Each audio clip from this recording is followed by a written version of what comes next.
Selamat siang Bapak-Bapak. Selamat siang Pak Heri. Selamat siang Pak Ya, Heri. langsung tadi Iya habis anunya Pak Pak. Heri. Ini pulang makan Habis, ini Pak Heri. habis apa namanya tadi langsung kita. Iya.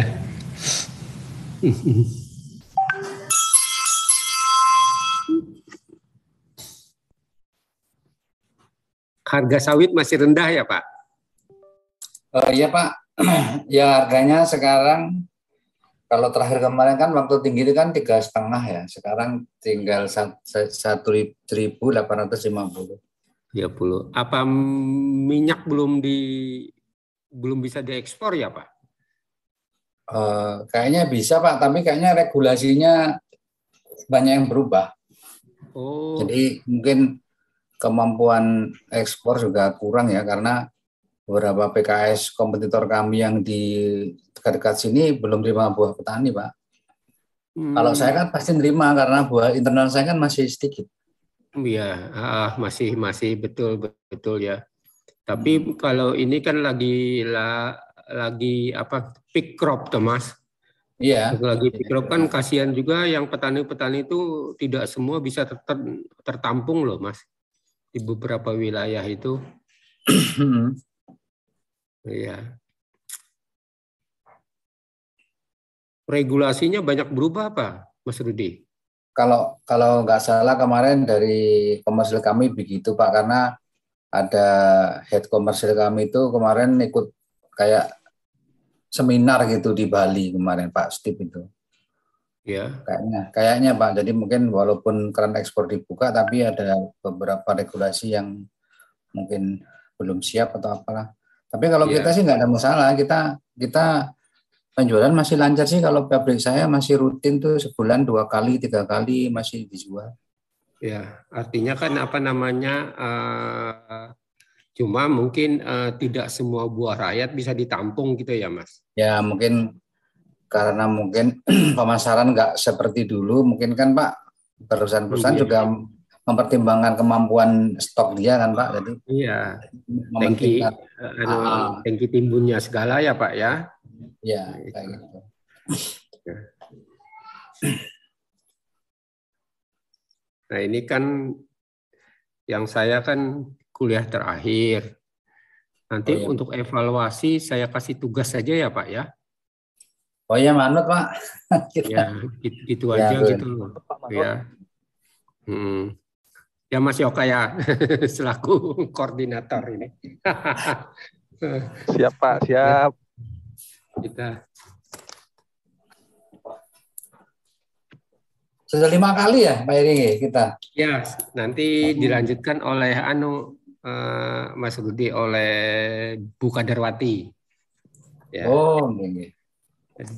Bu Kadarwati, baru setelah itu Pak Ginting nanti gitu. Tadi ini Oh, kan Pak teman-teman, Ginting.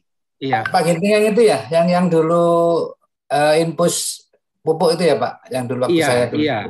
Oh. Om pernah apa Mas Rudi? Saya kan nasib DP pertama Pak. Oh gitu ya, ya, ya, ya. Iya ya, tahun 2014. 2014 atau 13 ya, 14 ya? 14 bulan Mei Ya, ya, iya. mau lebaran aku Mas. Ya. Nanti untuk evaluasi saya deliver tugas saja Pak. Gini, Pak. Oh. 1 minggu cukup ya Pak ya kira-kira? Ya, cukup lah Pak. Cukup Kalau lah tugasnya nggak teman-teman. banyak cukup. Nggak, yang penting jangan apa namanya, jangan mengganggu teman-teman lah, yaitu hanya pekerjaan tetap lancar gitu. Ya Mas Yofa ya. Ya Pak. Ya. Siap Pak, siap. Ya. Masih ada yang kita tunggu lagi ya Pak ya?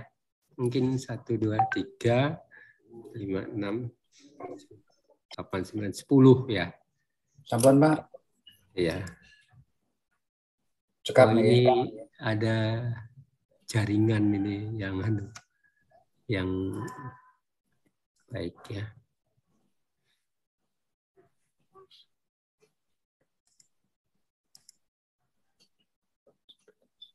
Siapa satu ini ya belum ya?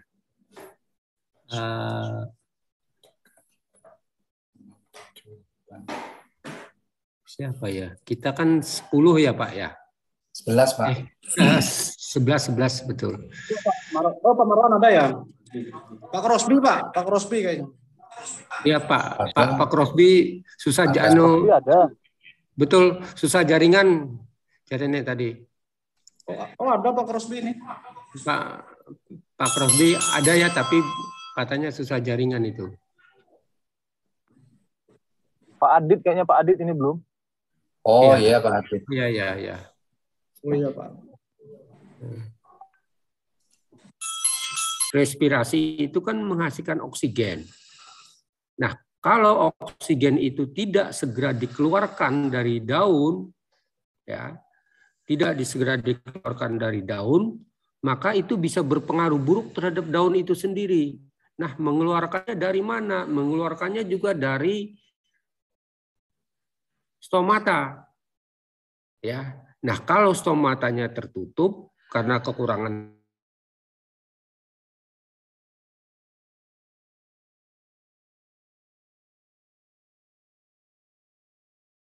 semua senyawa organik yang ada di dalam sel. Baik itu yang menyusun struktur selnya ataupun senyawa organik yang berperan untuk fungsional. Nah, maka manifestasinya apa? Daun berwarna coklat atau menunjukkan kekeringan. Itu seperti itu. Ya.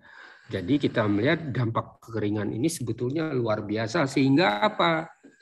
Kalau kita bicara satu pelepah kelapa sawit itu rentang usianya 24 bulan, artinya 24 bulan itu biasanya 21 bulan dia berperan sebagai sos. Ya. Karena 3 bulan pertama sejak daun tombak, 3 bulan pertama pelepah itu masih berfungsi sebagai sink. Artinya meskipun pelepah yang bersangkutan melaksanakan fotosintesis, tetapi hasilnya itu masih untuk mencukupi kebutuhan pelepah bersangkutan. Belum bisa dibawa keluar. Malahan masih memerlukan fotosintet dari pelepah yang lain. Nah, sehingga kalau 3 bulan itu dari 24 bulan, berarti masa aktifnya pelepah itu adalah 21 bulan. Ya, 21 bulan. Nah, dalam kondisi kekeringan, itu biasanya pelepah aktif itu tidak 21 bulan, 18 bulan kadang-kadang sudah kering, sudah menjuntai, sudah sengkleh. Sehingga apa? Dari sisi kecukupan untuk panen sinar matahari itu menjadi masalah. Ya. Tidak, artinya pelepah tidak dalam kondisi, tidak dalam jumlah optimum, ya, karena produksinya musim kemarau itu terhambat, sementara yang ada itu periode aktif fotosintesisnya itu menjadi lebih pendek akibat kekeringan. Itu seperti itu. Nah, ini Bapak, ini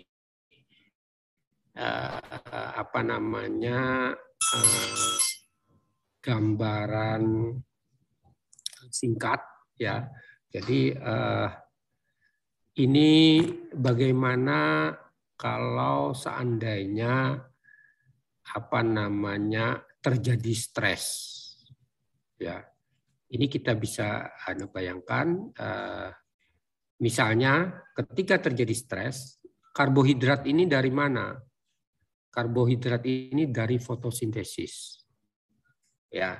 Nah, ketika terjadi stres, maka pasokan karbohidrat karena fotosintesisnya terganggu, maka karbohidrat hasil fotosintesis ini itu akan sedikit, ya, efisiensi fotosintesisnya akan turun, produksi karbohidrat akan turun, padahal itu dipergunakan untuk berbagai proses. Ya, nah. untuk bisa diproses karbohidrat ini, kalau sudah sedikit, maka proses ke sini juga sedikit. Ya, proses ke sini menjadi sedikit juga. Maka otomatis semua proses ini terganggu. Nah, padahal di kuliah yang kedua saya sudah menjelaskan ada dua macam metabolisme utama kalau kita berbicara produksi biomasa, yang satu fotosintesis, yang satu respirasi. Nah,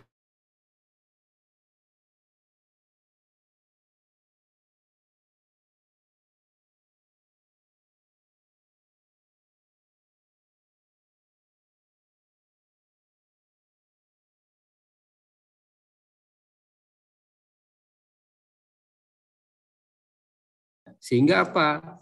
Sintesis energi itu terhambat, ya. Jadi kita bisa lihat bagaimana dampak kekeringan ini melalui fotosintesis, ya. Ini mungkin saya lebih suka menampilkan skema begini daripada banyak kata-kata, ya. Itu.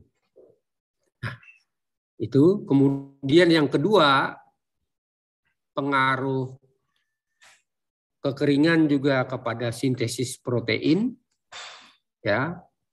Protein apa? Salah satunya protein yang berperan di dalam proses metabolisme tanaman, yaitu enzim. Nah, hebatnya juga di sini pada musim apabila kondisi kekurangan air, tanaman C3 itu sintesis protein pada tanaman C3 itu lebih tertekan daripada C4. C4 misalnya alang-alang, jagung, ya itu mesti ditanam tempat terbuka. Itu, ya. Itu.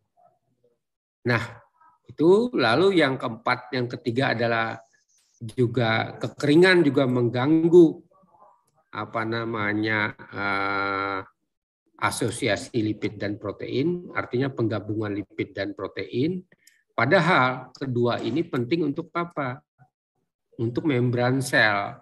Kalau dia terganggu, maka membran selnya juga mengalami kerusakan. Wujudnya apa? Ya, pada helai daunnya itu berwarna coklat atau nekrosis. Itu. Nah, ini juga proses perubahan morfologi, ya. Ini mungkin kita paham ketika pada musim kemarau ya munculnya pelepah itu lebih lambat, lalu ukuran helai daunnya cenderung lebih kecil, ya ukuran helai daunnya cenderung lebih kecil itu. Nah, yang lain juga tadi sudah saya jelaskan adalah akumulasi asam absisat. Ini yang memacu proses penuaan pada pelepah yang masih aktif berfotosintesis. Oke, ya. Ada pertanyaan dari sini? Monggo. Ada pertanyaan, Bapak-bapak?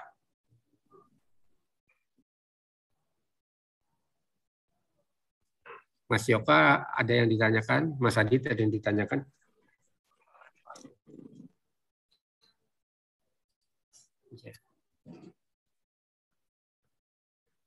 Jadi teman-teman jangan dilihat rumitnya, dilihat sebetulnya kita kan yang penting kita tahu kenapa kalau ada musim kemarau, kalau di sawit itu terjadi akumulasi daun tombak, munculnya pelepah baru terhambat, pelepah yang aktif menjadi nekrosis atau kadang-kadang sengkleh dan menjadi tua atau coklat. Nah, ini mekanismenya semua melalui apa yang sudah saya sampaikan ini. Jadi begitu luasnya gitu. Nah, kemudian selanjutnya kondisi kekeringan juga, water stress, itu juga mengganggu keseimbangan ion. Misalnya saja kalsium, kapur, yang berperan dalam integritas struktural dan fungsional plasma membran dan struktur lain. Contohnya apa? Kenapa pada musim kemarau banyak pelepah yang sengkleh? Ya toh Mas Yoka, di kebun mesti gitu toh. Kalau musim kemarau pelepah sengklehnya mesti banyak toh. Itu. Ya.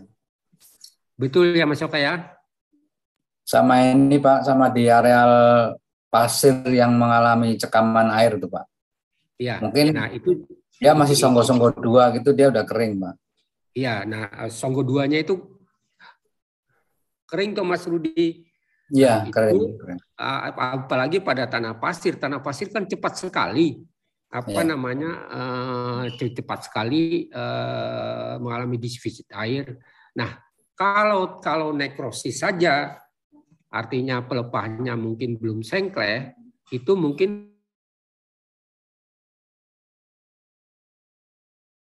yang bekerja ini. Yang bekerja ini. Kenapa? Karena kan kita tahu sel satu dengan sel lain itu kan merekat, itu kan melalui struktur yang namanya kalau kita di biologi adalah lamela tengah. Nah, lamela tengah itu bisa merekat dari satu sel atau dinding sel primer dengan dinding sel primer di sebelahnya itu bisa melekat kalau ada lamela tengah. Nah, lamela tengah itu secara kimiawi itu tersusun oleh kalsium pektat. Ya. Nah, dalam kondisi dalam kondisi kekeringan, maka kalsium pektat itu yang ada di struktur itu ya, itu terlepas, kalsiumnya lepas, termobilisasi. Ya, meskipun mobilisasinya terbatas, tidak seperti nitrogen. Ya, tetapi efeknya justru terlihat. Yaitu dalam bentuk apa? Pelepahnya sengkleh. Sengkleh itu menunjukkan apa? Integritas jaringan pada pangkal pelepah atau petiola itu menjadi lemah. Kenapa? Karena kalsium yang harusnya itu merekat, itu keluar dari situ. Ya kan, dimobilisasi meskipun lebih lambat dari nitrogen tapi tetap keluar dari situ, masuk ke atau diperlukan ke yang lebih muda yang membutuhkannya karena sifat mobile dari kalsium yang itu meskipun mobilitasnya jauh lebih rendah daripada nitrogen, tetapi ini juga tetap terjadi remobilisasi itu seperti itu. Retranslokasi ya, seperti maka dampaknya begitu. Nah, yang kita perlu pertimbangkan juga adalah K+. Ya. Nah, sengkleh itu juga tidak hanya berhubungan dengan kalium, tetapi juga berhubungan dengan tidak hanya berhubungan dengan kalsium Ca, tetapi berhubungan juga dengan kalium. Ya, kalsium di sini sebagai tadi penyusun lamela tengah. Nah, kalau kalium ini ya dia tidak banyak di dalam struktur jaringan atau sel, tapi dia banyak di dalam apa? Di dalam cairan sel. Artinya tidak terikat sebagai komponen struktural, tetapi dia fungsional. Ya, fungsional. Nah, pada kondisi tanah itu kekeringan, penyerapan hara terganggu, maka penyerapan kalsium pun terganggu.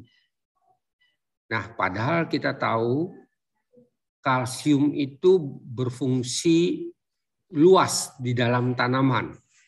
Ya, kalsium itu memegang peran yang sangat besar di dalam tanaman, terutama untuk pertumbuhan dan produksi. Nah, apabila kalsiumnya kurang, maka gangguan metabolisme itu berlangsung pada berbagai proses metabolisme yang ada di dalam tanaman. Nah, maka kadang-kadang sekarang itu banyak riset coba mengintegrasikan kalium sebagai bagian untuk mitigasi pengaruh buruk kekeringan. Ya. Nah, kenapa? Karena ada indikasi K itu K yang cukup pada pohon-pohon sawit yang mengalami stres, yang kondisi lingkungannya memungkinkan stres, itu kalium ini bisa menjadi bagian untuk mengurangi pengaruh buruk dari stres karena kekeringan. Ya, nah saya tidak tahu apakah ini di sawit sudah pernah dicoba, ya. Tapi tentunya kalium di sini adalah kalium yang berada di dalam jaringan. Dalam jaringan, maka itu kan berasal dari pupuk dari yang ada di dalam tanah. Coba mungkin teman-teman ini mungkin bisa teman-teman ambil data sekunder, pupuk lain mungkin dianggap konsisten, kita lihat pupuk kaliumnya fluktuatif enggak dari waktu ke waktu. Nah, nanti dikaitkan dengan data curah hujan, dikaitkan dengan data produksi. Ya, kita ingin memberikan jalan kira-kira kalium itu terbukti tidak pengaruhnya terhadap produksi sawit ketika pada musim kemarau. Ya, nah itu mungkin kita bisa mengambil data beberapa rentang waktu sehingga data yang ada di kebun Bapak itu bisa kita manfaatkan untuk studi Bapak individu itu seperti itu. Ya, misalnya ingin melihat peranan kalium terhadap toleransi tanaman kelapa sawit pada musim kemarau. Toleransinya di mana? Dilihat apabila musim kemarau tetapi produksinya tidak turun drastis daripada normal, berarti itu bisa menjadi indikasi toleransi yang cukup baik. Cuma kita perlu lihat K di dalam tanahnya bagaimana, K yang diberikan bagaimana, lalu K di dalam jaringan bagaimana. Kalau itu data itu ada, meskipun tidak komplit itu bisa bermanfaat bagi kita. Itu seperti itu, ya. Nah, ini bisa dilihat teman-teman, ya. Ini lihat bagaimana pertukaran gas, ya, pada ini hasil riset di Malaysia, ya. Ini tahun keempat, ya, ini tahun kelima. Bapak perhatikan, ada yang kontrol, ada yang diirigasi, ada yang kontrol, ada yang irigasi. Bapak bisa lihat, ya. Ini kita bisa lihat, ya. Kecepatan fotosintesisnya saja mungkin yang diberi irigasi lebih tinggi, ya, lebih tinggi. Ini yang 4 tahun, ya. Tapi peningkatannya tidak tinggi. Ya, tapi yang umur 5 tahun ini lebih tinggi.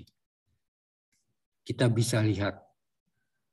Ya, artinya apa? Semakin tinggi umur, air itu mutlak. Ya, ini 6,8, ini 9,38. Lalu kemampuan stomatanya, ya, untuk memasukkan CO2, ya, kita bisa lihat, ya, ini, ya, ini 142, ini 141, ya. Mungkin ini tidak berbeda karena sama-sama A, ya, sama-sama A. Tapi yang umur 5 tahun ini berbeda. Yang ini A, yang ini B. 5 tahun ketika kemarau, kemampuan stomata memasukkan itu turun drastis dari 142 menjadi 50. Ya, tetapi pada yang ada air,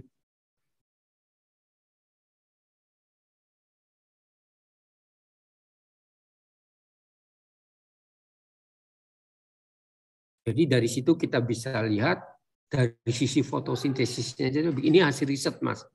Ya, ini. Nah, lalu ini mungkin nggak apa-apa ya, Mas Yoka, saya tampilkan hasil-hasil riset ya. Nggak apa-apa, Pak. Ya, artinya kita bisa tadi kan Pak Mubarak itu kan cerita, saya setuju sama dia. Sawit itu scientific base-nya, kebun sawit harus punya scientific base. Banyak orang tidak ngomong tidak seperti Pak Mubarak, tapi saya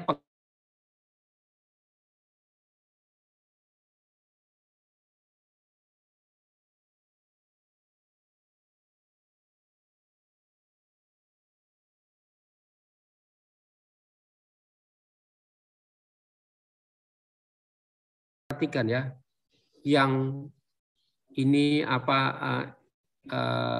ton per hektar per tahun ya, kontrol 16. Tapi ketika air cukup itu adalah 23. Ya, persen kenaikannya ini. Ya, tapi dari sisi jumlah tandan kenaikannya ini. Ya. Lalu Kolombia defisit airnya lebih sedikit. Ya.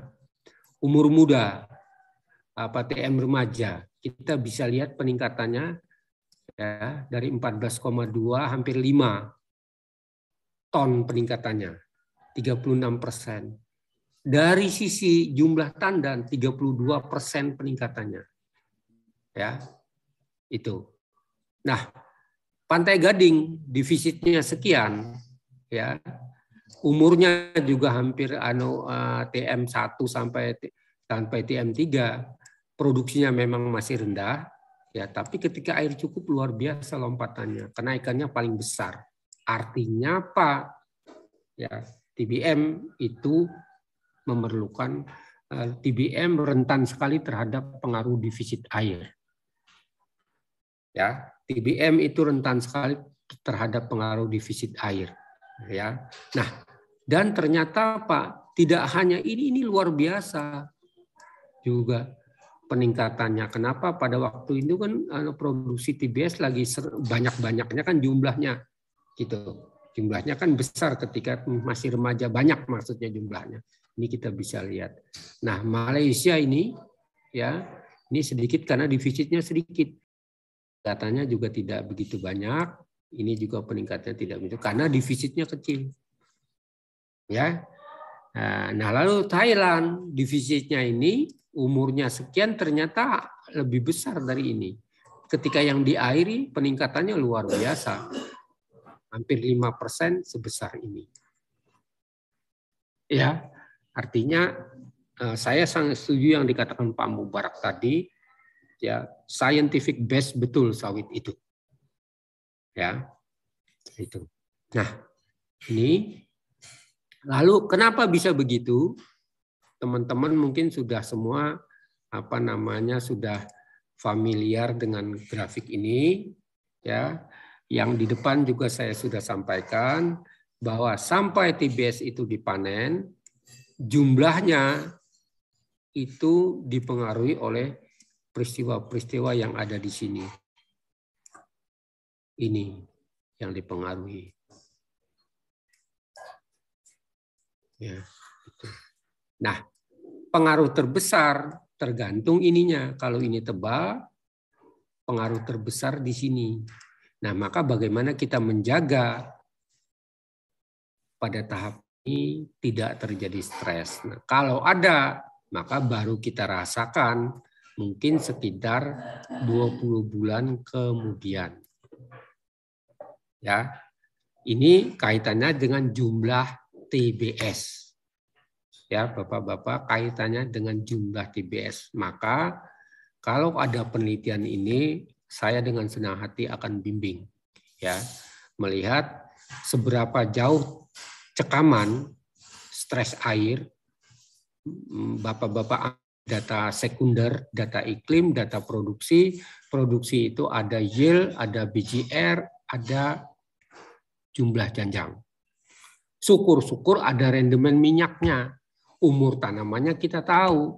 Sekian rentang misalnya 5 tahun atau 7 tahun, itu sudah bisa jadi sebuah skripsi. Ambil saja misalnya Mas Yoka yang di Tanah Pasiran, yang Tanah Pasiran dibandingkan Pasiran yang tingkat penutupan vegetasinya tinggi, yang tingkatan penutupan vegetasinya rendah, atau aplikasi tandan kosongnya bagaimana, kita evaluasi, karena itu bagian untuk mitigasi dampak buruk kekeringan.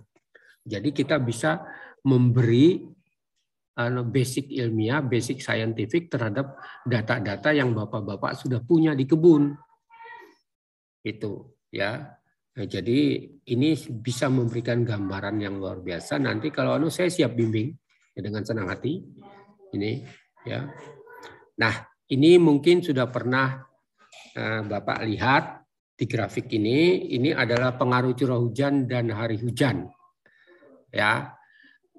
Nah, kenapa ini perlu saya tampilkan? Ini data dari PPKS ya.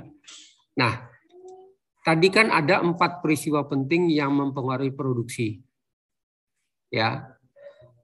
Ada gagal tandan, lalu ada aborsi, lalu ada pembentukan bunga betina, dan ini pembentukan bunga, dan ini pembentukan bunga betina lah. Nah, kita perhatikan ya, mana yang paling fluktuatif. Nah, ternyata ya, kita bisa lihat ternyata pengaruh hari hujan itu tidak begitu besar pada ini. Ya, pada ini. Ya, ini kan kecil. Ya. Standar deviasinya kecil. Ini kan standar deviasi, ini standar deviasi, ya. Tapi yang terbesar pengaruh hari hujan itu di mana? Di sini. Ini panjang, tetapi standar deviasinya juga panjang. Artinya apa? Tidak hanya curah hujan yang berpengaruh, ada faktor lain. Ya, nah faktor lain itu bisa observasi kisah riset kita, pemberian tankos, pupuk kalium, lalu misalnya saja vegetasi, lalu upaya-upaya pecah hardpan dan sebagainya itu. Ya, itu. Nah, sebaliknya pengaruh curah hujan itu kita bisa lihat juga itu ya. Ini yang paling besar adalah di sini. Pada ini. Tetapi standar deviasinya tinggi. Nah, bagaimana kalau standar deviasinya tinggi? Artinya apa? Ini entry point kita untuk menjelaskan kenapa pengaruh curah hujan itu besar pada titik ini. Entry point-nya apa?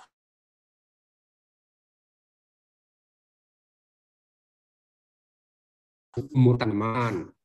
Ya, lalu mungkin juga bagaimana pruning memasuki musim kemarau, itu juga berkontribusi di sini. Ya, ini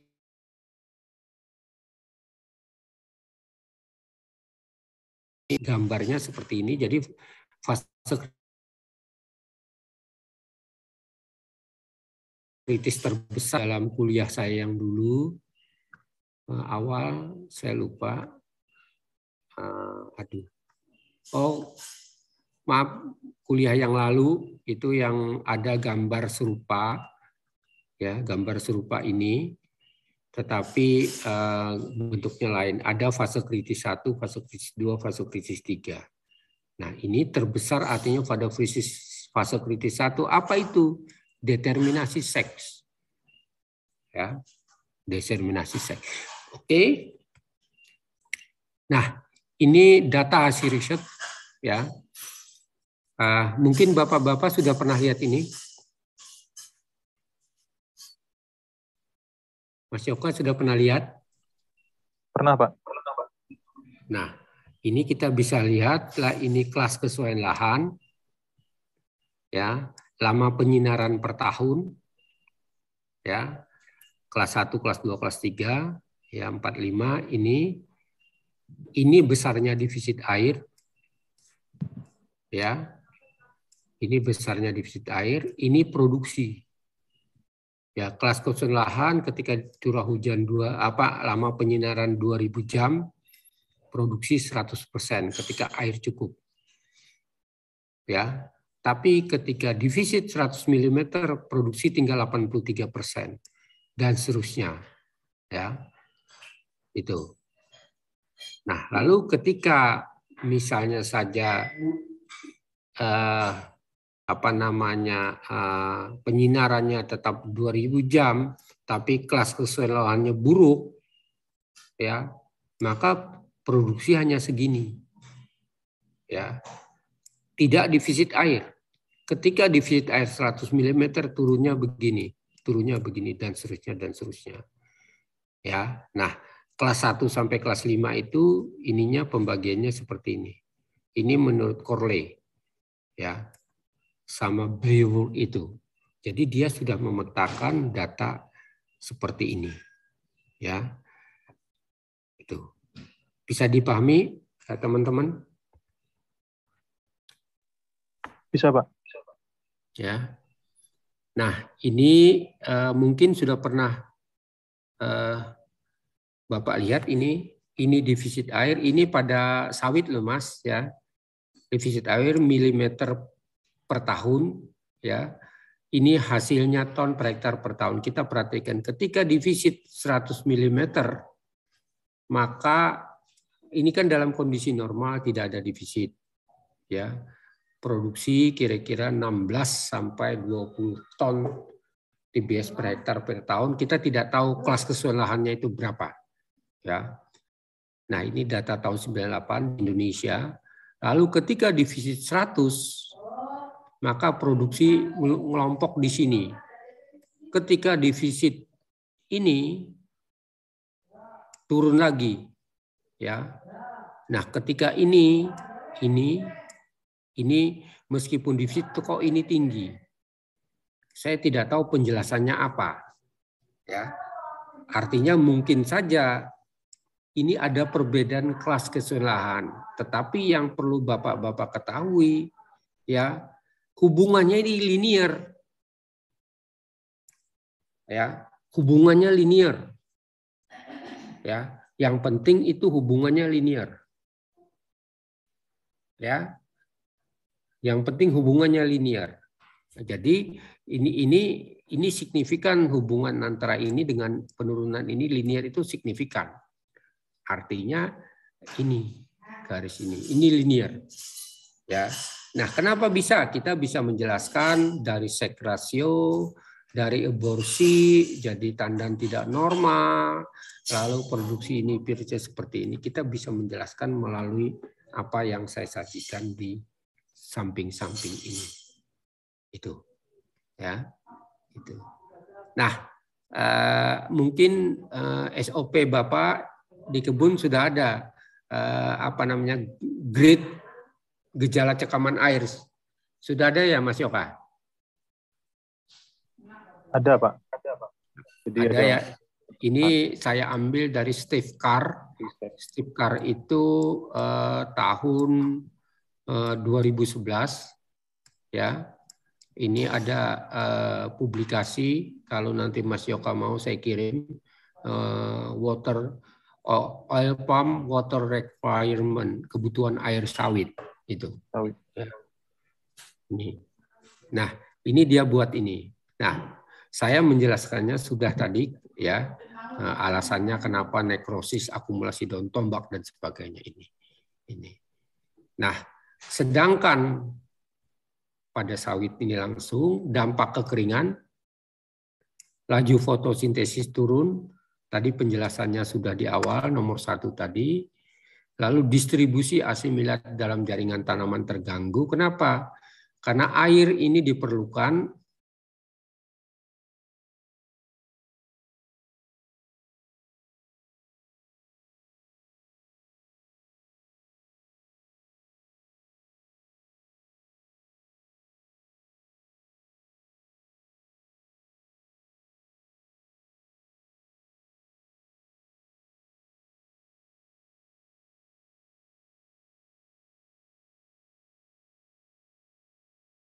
tambah data iklim, tambah data pupuk, tambah data-data upkeep-nya atau pemeliharaan. Itu. Sampai sini ada pertanyaan sebelum saya lanjutkan? Materi saya banyak banget ya Mas Yoka? Enggak juga, Pak. Aman, Pak. Oh, aman ya. Saya khawatir saja yang saya berikan banyak banget gitu loh. Tapi Masuk saya semua nih, Pak. berusaha ya. Masuk semua ini, Pak. Oh, ya. Keren, Artinya Pak. kan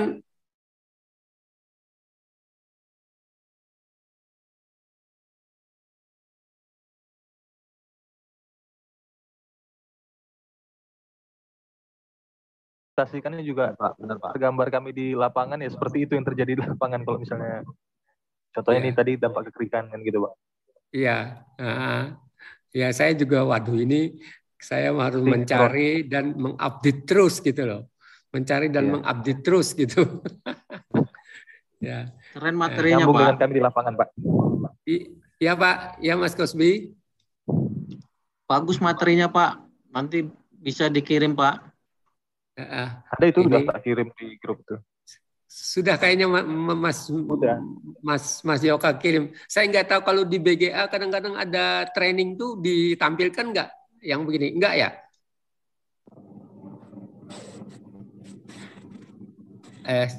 Jarang ya Mas disampaikan aspek saintifiknya gitu. Ya. Ada cuman pas bagian riset ini Pak, lebih kami diberi masukan ketika kayak kemarin manajer conference itu dikasih masukan seperti ini juga Pak. Oh gitu ya. Ya artinya kan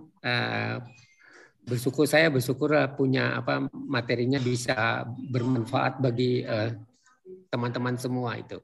Ya.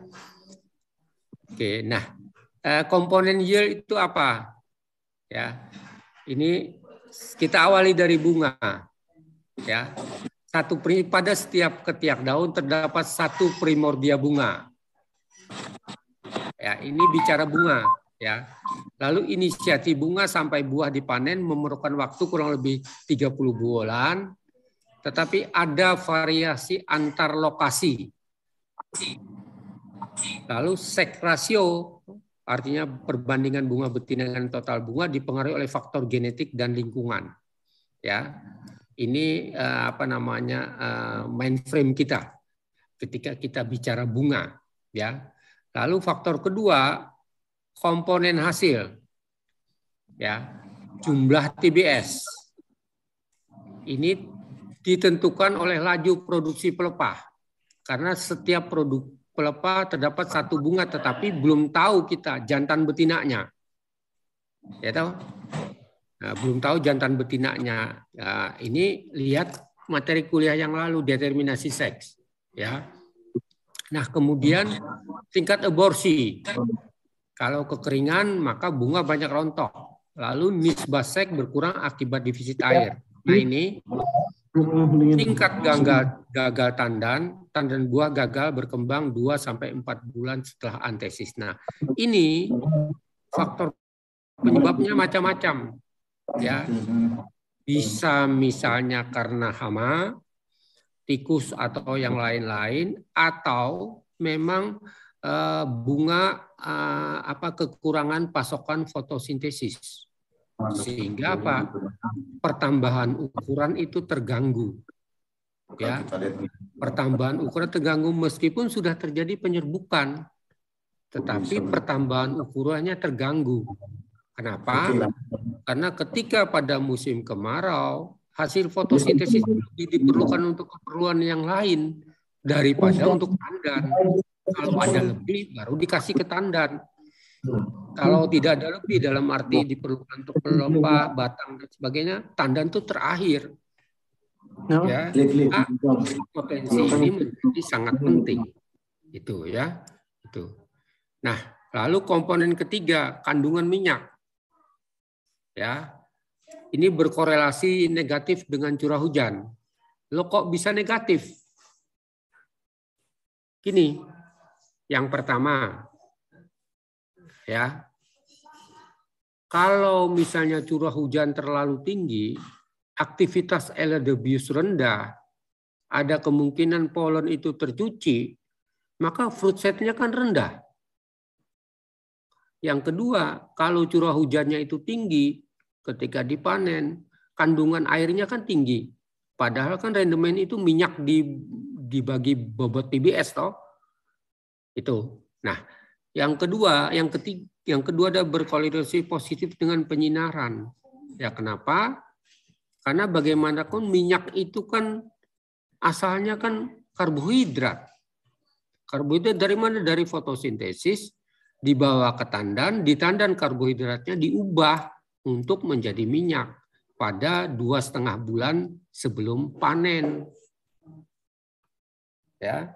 Nah, ini ada berkorelasi positif dengan pupuk Mg. Kenapa Mg? Mg ini kaitan dengan klorofil. Ya, inti dari klorofil itu Mg. Tangannya itu nitrogen, lalu ke bawahnya itu adalah karbon dengan H dengan O. Nah, kalau tidak ada ini, maka apa? Klorofil itu tidak fungsional. Karena yang menangkap itu bukan ekornya, tapi kepalanya. Kepalanya itu intinya itu adalah magnesium. Ya, itu. Nah, Bapak-bapak sudah pernah lihat komponen ini? Ini mainframe bagaimana kita mau mendapatkan minyak yang tinggi.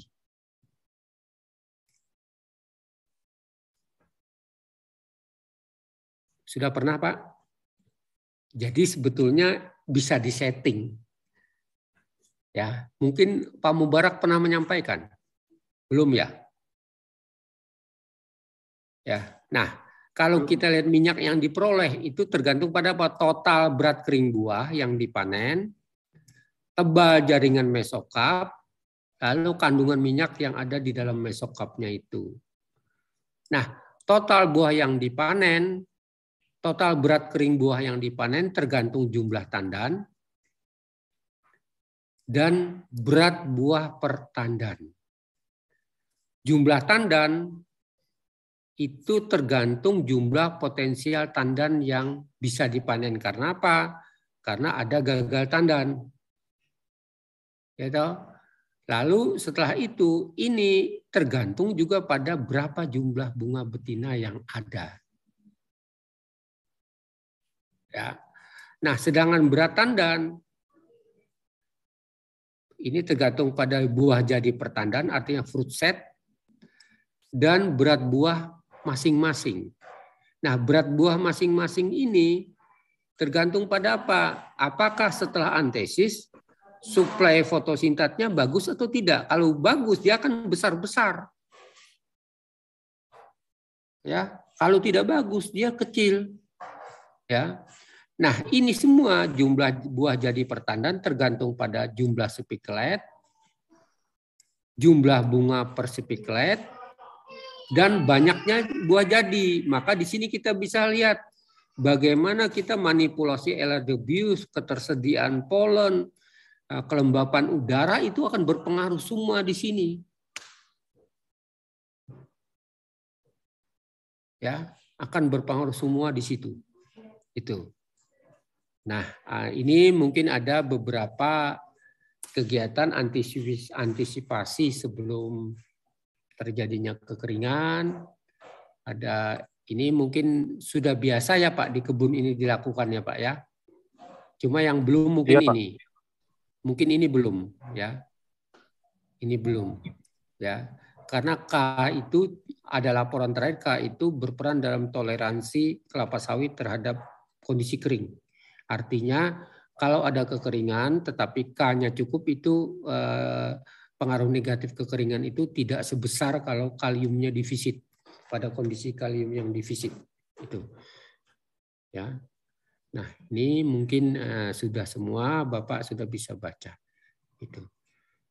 Nah, lalu penanggulangan kekeringan, ya setelah kekeringan pemupukan perlu dilanjutkan, monitoring ini teknis saja. saya rasa. Nah, kalau pohon Bapak itu banyak pelepahnya sengkleh, ya diturunkan aja, karena sengkleh itu tidak akan kembali, ya, itu. Ya. Nah, ini pengaruh kekeringan. Lalu apabila banjir, ya sebetulnya banjir itu pengaruh akhirnya sama, tetapi jalurnya berbeda. Ini karena CO2 berkurang di dalam tanah, ya kaitannya ke dalam sel juga terganggu, ya. Ini maka yang dipengaruhi adalah respirasi akar. Kalau respirasi akar, otomatis air juga perlu untuk fotosintesis, ya. Nah, pengaruh kondisi tergenang apa? Daun layu, penuaan dini, perubahan bentuk batang dan luas daun. Batang yang sering tergenang, kurus biasanya. Daunnya pendek, ya. Itunya sempit, apa helai daunnya sempit. Ini juga sama stresnya. Kenapa? Ya, karena kalau akar yang tergenang, akar tersier quaternernya itu mati. Kenapa? Karena suasananya anaerob, ya, kekurangan oksigen, maka justru di akar itu respirasinya bukan respirasi normal, tetapi respirasi dalam keadaan kekurangan oksigen. Apa yang dihasilkan? Itu senyawa-senyawa yang bisa merusak akar itu sendiri, sehingga menyebabkan kematian pada akar itu sendiri. Akibatnya apa? Penyerapan air dan sebagainya terganggu. Itu, ya. Ini. Nah, itu. Nah, pengaruh waterlogging juga mungkin teman-teman sudah biasa, ya. Ini sudah ya Mas ya. Ya. Ini. Nah, pernah lihat grafik ini Mas? Halo? Nah, ini kemarin saya lupa ada pertanyaan siapa ya. Ini. Saya tidak kirim anunya, tetapi saya coba cari materinya lalu saya sisipkan. Ya, ini bagaimana pengaruh musim kemarau, ya, ini, ya, ini terhadap jumlah tandan, ya. Ini kita bisa lihat setelah dilakukan analisis regresi. Itu kepercayaannya 99%, besarnya penurunan karena musim kemarau 2 tahun sebelumnya, defisit air 2 tahun sebelumnya, itu adalah menurunkan 6,1 ton per hektar per tahun. Ya, perubahan ini hasil. Tapi kalau banjir yang berlangsung 2 tahun sebelumnya, tingkat ketelitian analisisnya 90%, penurunan produksinya seperti ini, minus 5,5 ton TBS per hektar per tahun. Ini data selama 20 tahun di Kalimantan Tengah dan Kalimantan Barat. Maaf terganggu ya, ada cucu saya nangis. Nah, bagaimana kalau misalnya musim kemarau tahun yang kondisinya luar biasa? Musim hujannya luar biasa, kemaraunya panjang. Ini penurunannya lebih parah lagi. Artinya ada cuaca. Nah, ini mungkin semakin terjadi karena apa? Pemanasan global, sehingga terjadi perubahan cuaca yang sangat ekstrim. Ini analisis yang dilakukan di Kalimantan Tengah dan Kalimantan Barat oleh IPNI selama data kurang lebih 15 atau 20 tahun ya. Nah, saya rasa ini bisa kita pertanggungjawabkan selevel IPNI kan tidak mungkin asal-asalan itu. Ya. Ini. Jadi ini mungkin bisa menjadi bahan Bapak nanti berargumentasi. Silahkan kalau Bapak mau pakai PPT saya untuk menjelaskan ke atasan, monggo silahkan aja. Saya tidak ada masalah ya. Gitu. Nah, mungkin itu yang bisa saya sampaikan kalau ini enggak anulah ya. Nah, ada mungkin yang bisa ditanyakan teman-teman? Halo. Silakan Mas. Bisa buka komponen penentu minyak tadi Pak, bentuk minyak tadi Pak. Oke. Bentar.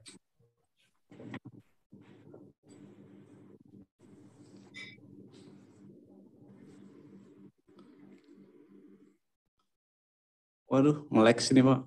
Ya udah Pak. Bisa Kak Mas? Belum. Komponen. Masih slide. Terima kasih gitu Pak saya. Mungkin masih jaringan saya yang ini Pak. Oke. Udah bergerak Pak.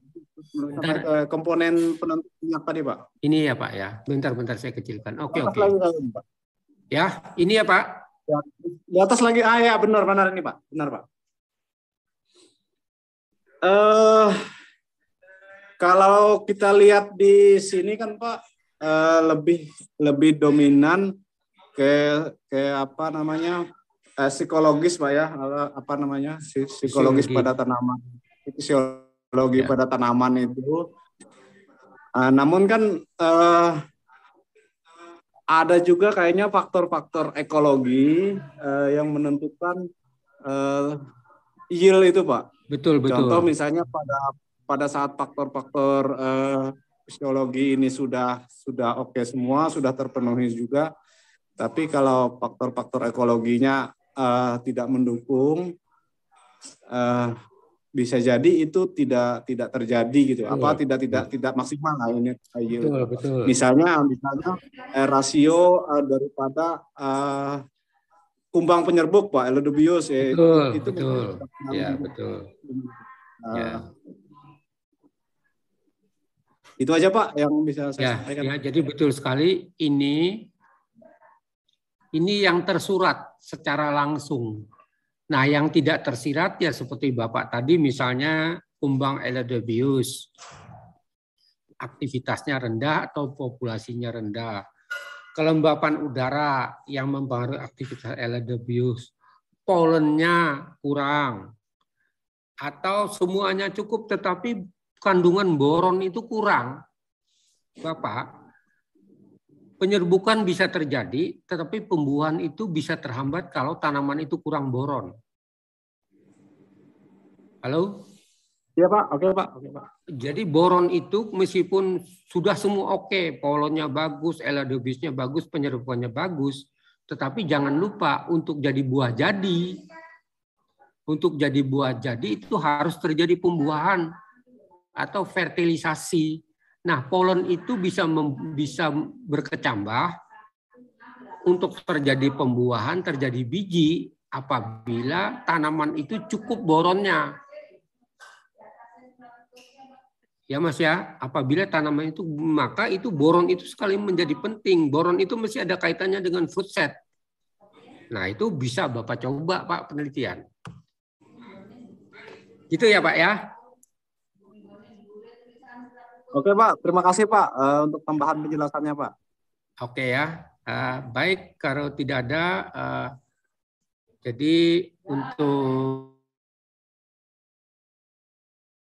kos itu kan paling kalau kita pakai paling 20% dari area, 70%-nya tidak bisa kita aplikasikan dan tankos karena tankosnya nggak ada, ya. Nah, itu kalau kita dosis misalnya 30 ton. Itu paling 25% areal yang bisa. Maka solusi berikutnya apa? Bagaimana kita menggunakan bahan organik alami. Apa itu? Yaitu tanaman penutup tanah. Atau kalau tidak ada karena sudah berumur sawitnya, pakai vegetasi bawah. Misalnya vegetasi bawah itu apa? Vegetasi bawah itu berupa misalnya gulma-gulma yang termasuk golongan menguntungkan atau neprolepis, ya. Neprolepis itu kita bisa pergunakan karena dia kisaran hidupnya cukup tinggi, dia tahan naungan sehingga kalau itu bisa kita tanam itu bisa menjadi sumber bahan organik. Kenapa? Karena kalau neprolepis tumbuh itu mematikan diri. Ya, karena rapat apa-apa itu nanti sebagian ada individu tanamannya itu kan dalam satu rumpun itu mati. Nah, itu menjadi sumber bahan organik termasuk juga perakaran yang ada di dalam tanah itu menjadi sumber bahan organik. Sebetulnya Kalau kita bicara kesehatan tanah itu 60% itu tergantung pada bahan organik. Ya, nah, hanya persoalannya bahan organik sawit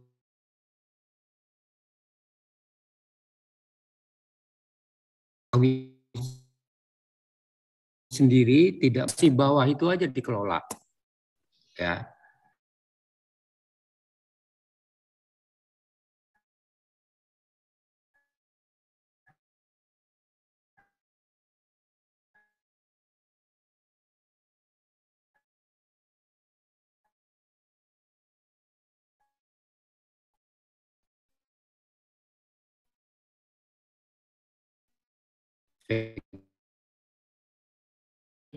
Itu.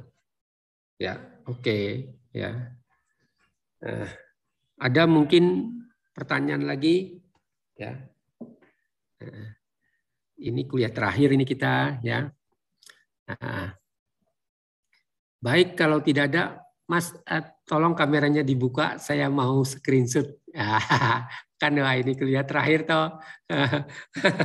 Ya, oke, teman-teman semua. Ya, tolong dibuka. Ya. Silakan Mas Yati, semua dibuka, kita foto bersama. Nah, Mas Crosby susah jaringan itu kayaknya tuh. Ayo Pak Crosby. Udah ini Pak, udah buka saya ya. Pak. Tapi kok belum muncul, ya susah jaringan kalinya pelan-pelan lah. Nah, Pak Senop itu. Tapi ya. Saya udah buka ini Pak. Oh iya, berarti ada. Oh iya, ya. Pak Senop belum? Ya. Iya. Pak Marwan belum itu?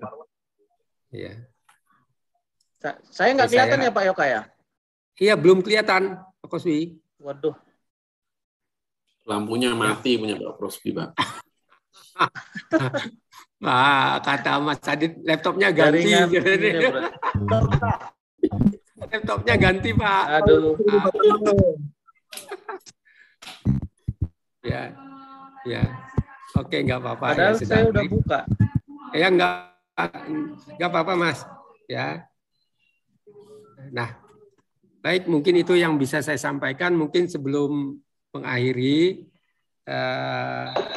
nanti kita evaluasinya saya deliver tugas saja ya Pak ya. Siap Pak. Ya Pak. 1 minggu bagaimana? 1 minggu Mas Yoka dan teman-teman? Cukup aja Pak. Cukup ya? Pak. Ya pokoknya aku ngenteni wae aku pokoknya itu ya. Itu. Yang kedua, mungkin selama perkuliahan ada hal-hal yang mungkin menjadi keterbatasan saya, menjadi kekurangan saya. Sekali lagi saya mohon maaf. Ya, semoga sharing kita selama 5 kali pertemuan itu bisa membawa manfaat bagi semua pihak, termasuk bagi diri saya sendiri. Itu sangat bermanfaat ya. Pengalaman Bapak-Bapak di lapangan itu sangat bermanfaat bagi saya. Yang ketiga,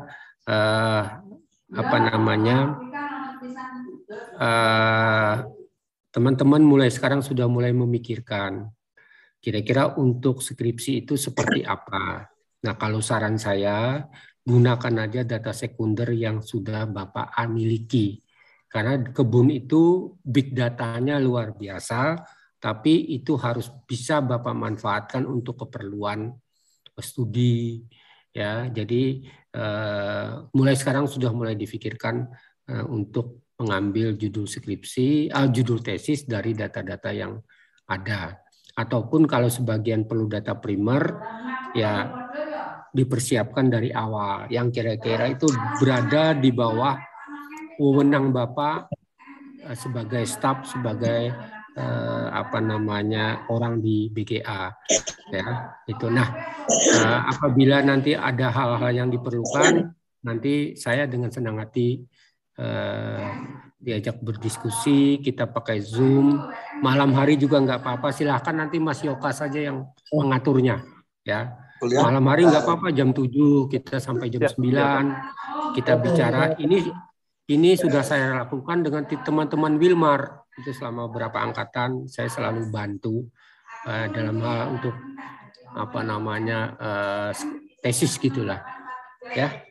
Mungkin itu. Mungkin ada tanggapan apakah materi yang saya sampaikan terlalu rumit atau gimana? Ya.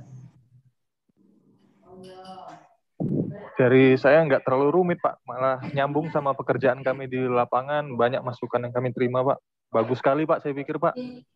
Ya. Keren lah. Keren. Ya.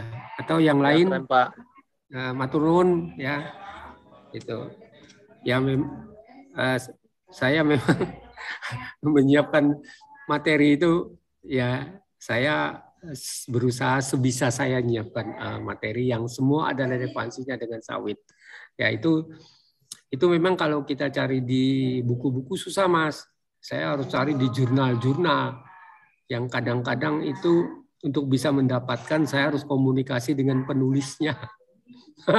Saya bilang saya minta ini dosen. Nah, kalau dosen kan bayangannya dosen Indonesia itu kan kere toh. Jadi saya minta ini untuk keperluan ngajar selalu diberi. Itu ya, senangnya itu di situ gitu loh. Senangnya di situ. Kalau misalnya kita nggak bisa bajak, minta ke yang bersangkutan mesti dikirimi. Karena bayangan dia dosen di Indonesia itu kan tidak seperti di barat sana toh. Ya toh, di barat sana riset luar biasa, itu kan fasilitasnya, di sini kan tidak. Tapi kalau minta materi selalu dikasih itu. Jadi ya itu saya gunakan untuk saya campur dengan pengalaman di lapangan, belajar dari sana dari sini, ya itu yang bisa saya sampaikan sebatas kemampuan saya. Baik, itu nanti untuk deliver tugas ujian nanti saya melalui Mas Yoka saja ya. Siap, Pak. Siap. Nanti Mas Yoka, biar Mas Boleh, Yoka membagi ke teman-teman. Nanti waktunya kurang lebih 1 minggu aja, fleksibel saja saya. Ya, Oka, bapak-bapak saya tunggu. Oka sampai ya tidak akan saya tinggalkan. Saya tunggu.